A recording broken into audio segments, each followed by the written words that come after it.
Hello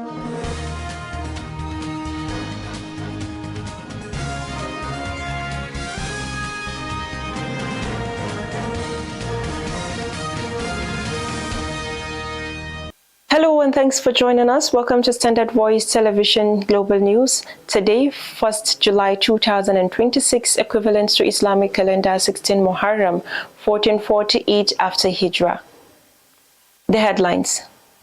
Independent petroleum marketers threaten to shut down filling stations over price control. INEC confirms 9 political parties get access codes to upload candidates' particulars. Police orders personnel to sustain offensive operations against bandits and other criminals in Kaduna. And on international scene, U.S. diplomats met Qatari mediators in Doha for discussions with Iran. And on sports updates, Morocco beats Netherlands on penalties, advanced to round of 16 in ongoing World Cup. This and more will be coming to you in the bulletin. Stand by. The Independent Petroleum Marketers Association of Nigeria, IPMAN, has threatened to close their filling stations if the federal government tries to enforce price control. The National Publicity Secretary of the association, Chinedu Ukadike, issued the warning during an interview with newsmen, but denied allegations of profiteering.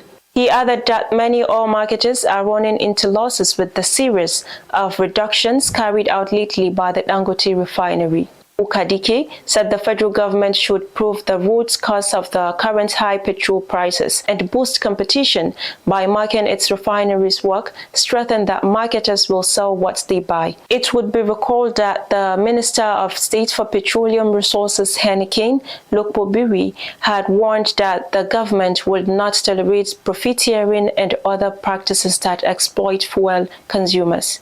He noted that though the era of government fixed petrol prices was over, the regulation did not mean regulators should abdicate their responsibility to protect consumers.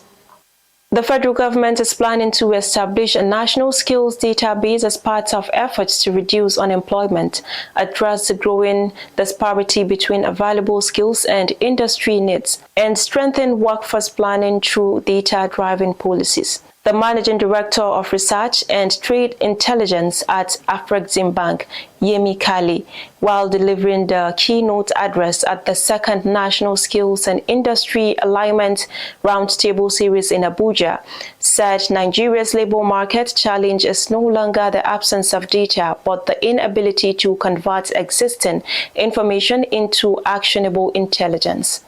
He also explained that although vast amounts of information on education, employment, wages and skills development already exist across government agencies, educational institutions and the private sector, the data remains fragmented, making effective labor market planning difficult. Earlier, the Senior Special Assistant to the President on Coordination and Delivery, Akpubo Adegbe, said the roundtable was convened to tackle the disintegration of labor market information across government institutions and the private sector. He also pointed out that despite huge volumes of workforce data being generated daily, the lack of coordination often leaves policymakers without a comprehensive understanding of labor market realities.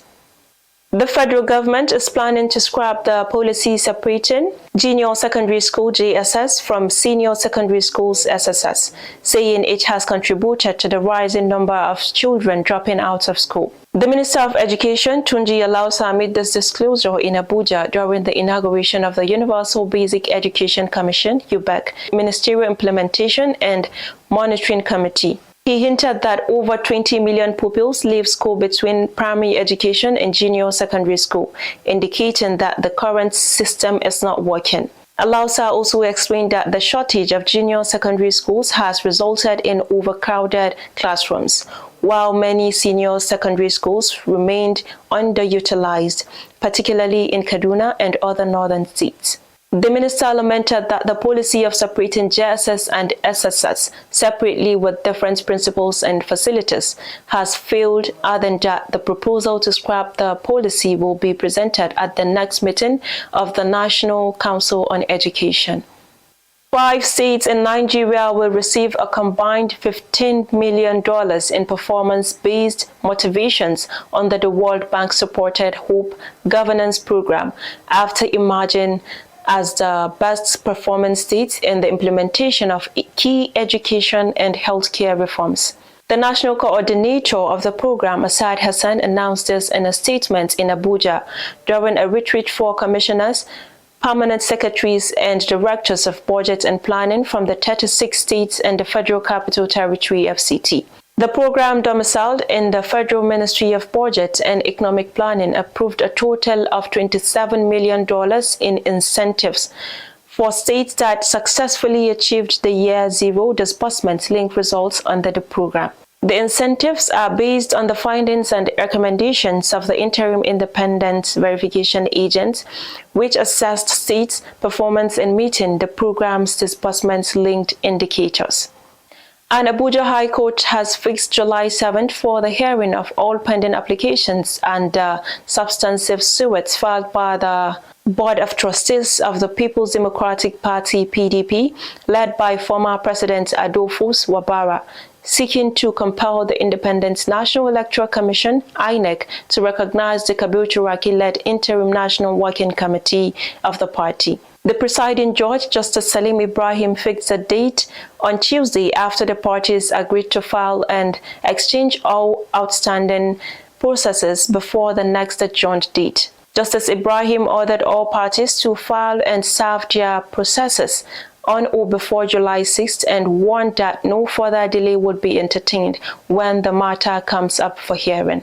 The court has on June 19 ordered an accelerated hearing of the suits after counsel for the plaintiffs, Kordi Uchi San, argued that the case was time-sensitive in view of INEC's timetable for the 2027 general elections. The plaintiffs, including Wabara, former Niger State Governor Babangida Aliyu, Jerry Ghana, Chief Olabode George, and the PDP, are asking for court to direct INEC to recognize the Turaki-led Interim National Working Committee and update the party's leadership record on its official website.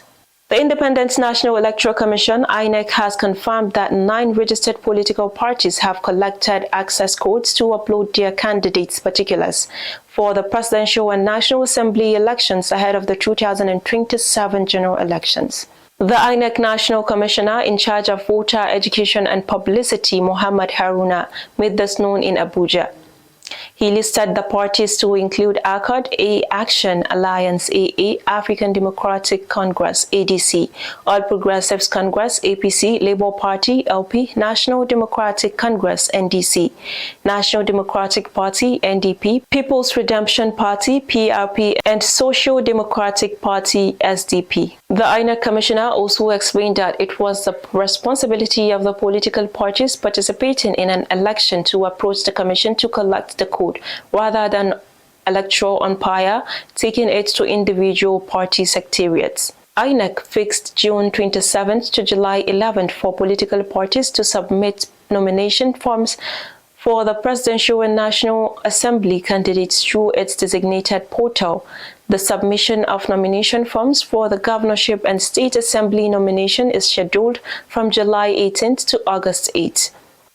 This news is coming to you on Standard Voice Television News. And still to come in the news, police orders personnel to sustain offensive operations against bandits and other criminals in Kaduna. On the international scene, U.S. diplomats met Qatari mediators in Doha for discussions with Iran. And on sports updates, Morocco beats Netherlands on penalties, advanced to round of 16 in ongoing World Cup. This and more will come to you after the break. Imagine say television, movies, news and entertainment dey your pocket just like that. Welcome to Free TV app. Now the #1 digital TV app for Nigeria.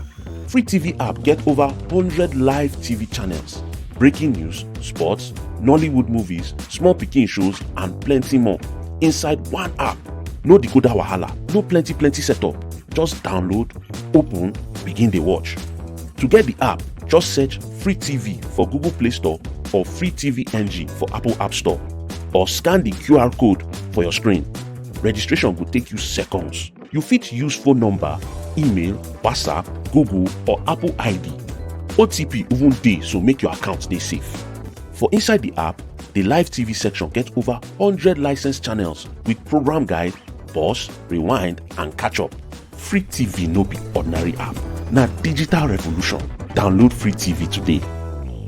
Welcome back, and now the news continues.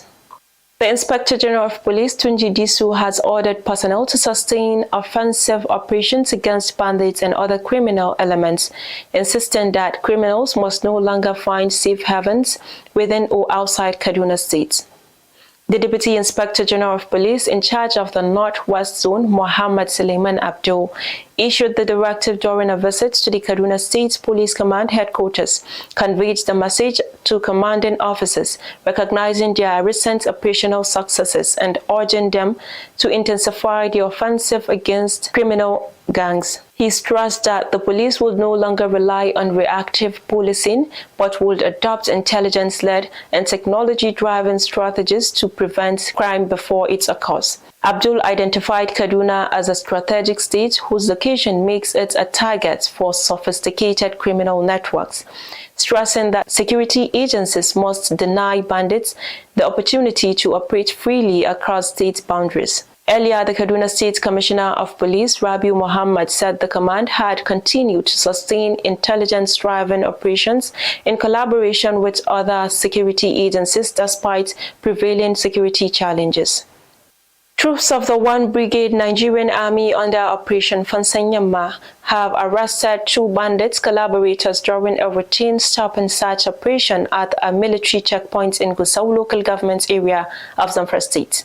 According to military authorities, the suspects were arrested by troops deployed at the Forward Operating Base FOB Jangemi checkpoint while conducting routine security screening of vehicles and passengers. Military sources said the suspects drew the attention of the troops through their suspicious behavior, prompting their arrest for further questioning. Preliminary investigations indicated that the 2 individuals are suspected of maintaining links with terrorist groups operating in parts of the state. The sources further disclosed that a forensic examination of the suspects' mobile phones uncovered several images and digital materials allegedly linking them to terrorist-related activities, suggesting they may have been providing support to criminal elements. The Kebbi State Governor, Nasser Idris, has been commended for his outstanding achievements in tackling insecurity and driving developments across the state. The chairman of Optimal Image Media Limited and Third Eye Africa TV, Shuaibu Mongadi, made the commendation when the Kebbi State government's media team, led by the Commissioner for Information and Culture, Yakubu Ahmad Biki, paid him an advocacy visit at his office in Abuja. He noted that the administration's developmental strides have transformed the state's capital and enhanced the overall image of Kebbi State. The media mogul also attributed the successes recorded by the state government's commitment to good governance and his reputation as a grassroots mobilizer, describing the governor as a people-oriented and accessible leader. In his remarks, the Commissioner for Information and Culture, Yakubu Ahmad Biki, described the visit as an advocacy engagement aimed at strengthening collaboration and fostering greater synergy between the media organization and the Kebbi State government. U.S. envoy met Qatari mediator in Doha for deliberations on negotiations with Iran, even as both Tehran and Doha dismissed President Donald Trump's idea that direct U.S.-Iran discussions were taking place. The meetings come as both sides seek to implement a memorandum of understanding aimed at ending the Middle East war. Iran said a team would go to Doha but contradicted U.S. President Donald Trump's claim that direct talks would take place. Qatar also said no high-level meeting or direct talks between the longtime foes were planned. After his social media post, his spokeswoman told Fox News that U.S. envoy Steve Witkoff and Donald Trump advisor and son-in-law Kushner will be flying to Doha for high-level meetings this week. Qatar Foreign Ministry spokesman Majid Al-Ansari confirmed that Witkoff and Kushner were in Doha, but said they are not here for their negotiations with the Iranians. Morocco has set new benchmark for African teams at the tournament in terms of possession and progression, following their victory over the Netherlands in the round of 32 at the 2026 World Cup. Morocco eliminated the Dutch 3-2 on penalties after the match ended 1-1 following extra time.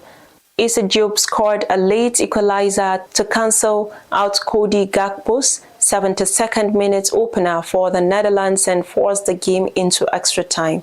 During the penalty shootout, both sides had already missed two spot kicks before Crescencio Somerville saw the Netherlands' fifth penalty saved by Morocco goalkeeper Yassine Bounou, allowing Ismail Saibari to convert the decisive kick and seal victory for the Atlas Lions. At the 2022 World Cup, the Moroccans defied the odds to reach the semi-finals, winning 2 knockout matches before adding a third at this year's tournament. And that's all we have for today's news, but before we go, a quick recap at the major headlines.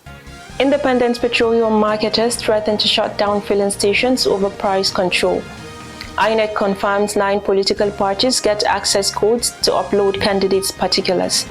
Police orders personnel to sustain offensive operations against bandits and other criminals in Kaduna. And on international scene, U.S. diplomats met Qatari mediators in Doha for discussions with Iran. And on sports updates, Morocco beats Netherlands on penalties, advanced to round of 16 in ongoing World Cup. On behalf of the news editor Ilya Adamu Outa and the production crew, I am Rahama Ibrahim Dosara saying bye for now.